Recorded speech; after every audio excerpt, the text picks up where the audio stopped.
வாங்க கல்யாண வீடுகள்லாம் வைக்கிற சேனைக்கிழங்கு வறுவல் பார்க்கலாம். சேனைக்கிழங்கு தோல்லாம் சீவிட்டு இது மாதிரி உப்பு தண்ணியில் வாஷ் பண்ணி எடுத்துக்கோங்க.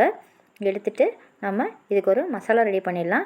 மிக்ஸி ஜாரில் கொஞ்சமாக 6-7 சின்ன வெங்காயம், ஒரு அரை மூடி தேங்காய் எடுத்துகிட்டு அது கூட கொஞ்சமாக ஜீரகம், கொஞ்சமாக ஒரு அரை ஸ்பூன் அளவுக்கு சோம்பு, மிளகு சேர்த்துட்டு நல்லா அரைச்சி எடுத்துக்கோங்க. இப்போது வாஷ் பண்ணி வச்சுருக்க சேனைக்கிழங்குல அரை ஸ்பூன் மஞ்சத்தூள், 1 ஸ்பூன் மிளகாய்த்தூள், 1½ ஸ்பூன் மல்லித்தூள், இது கூட நம்ம அரைச்சி வச்சுருக்க அந்த விழுதையும் சேர்த்துட்டு எல்லாத்தையும் நல்லா ஒரு வாட்டி மிக்ஸ் பண்ணிக்கோங்க. இது கூட அரை ஸ்பூன் இஞ்சி பூண்டு விழுது, கல் உப்பு சேர்த்துட்டு எல்லாத்தையும் பிசைஞ்சு ஒரு 1/2 அன் ஹவர் நல்லா ஊற வச்சுக்கோங்க. ஊற வச்சுட்டு கடாயில் எண்ணெய் விட்டுக்கோங்க. எண்ணெய் கொஞ்சம் சேர்த்தே வச்சுக்கோங்க. 1½ ஸ்பூன் 2 ஸ்பூன் கிட்ட எண்ணெய் விட்டுக்கோங்க. அப்போ தான் கிறிஸ்பியாக இருக்கும். கடுகு சேர்த்துக்கோங்க. கடுகு சேர்த்துட்டு கட் பண்ணி வச்சுருக்க வெங்காயம், கருவேப்பிலை ஆட் பண்ணிக்கலாம்.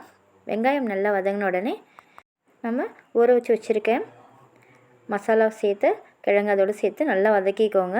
வதக்கிட்டு தண்ணி நம்ம எதுவும் ஊற்ற வேண்டாம். நம்ம அந்த மசாலாவை ஒரு 1/2 டம்ளர் தண்ணி வாஷ் பண்ணி நீங்கள் அதில் சேர்த்தாலே போதும். இப்போது ஃபஸ்ட்டு ஒரு 3 நிமிஷம் ஹை ஃப்ளேமில் வச்சுக்கோங்க. ஹை ஃப்ளேமில் வச்சுட்டு லிட்டை வச்சு க்ளோஸ் பண்ணிவிடுங்க. பக்கத்துலேயே இருங்க, அடி பிடிக்காமல் பார்த்துக்கோங்க. 3 நிமிஷத்துக்கு அப்புறம் பாருங்கள், இந்தளவுக்கு தண்ணிலாம் நல்லா வற்றி இருக்கும். இதுக்கப்புறம் ஒரு 2 நிமிஷம் லோ ஃப்ளேம்லேயே வச்சுட்டு அப்படியே வேக விடுங்க. அதில் உள்ள தண்ணியெல்லாம் நல்லா ட்ரை ஆகிட்டு உங்களுக்கு பார்க்கும்போதே தெரியும்.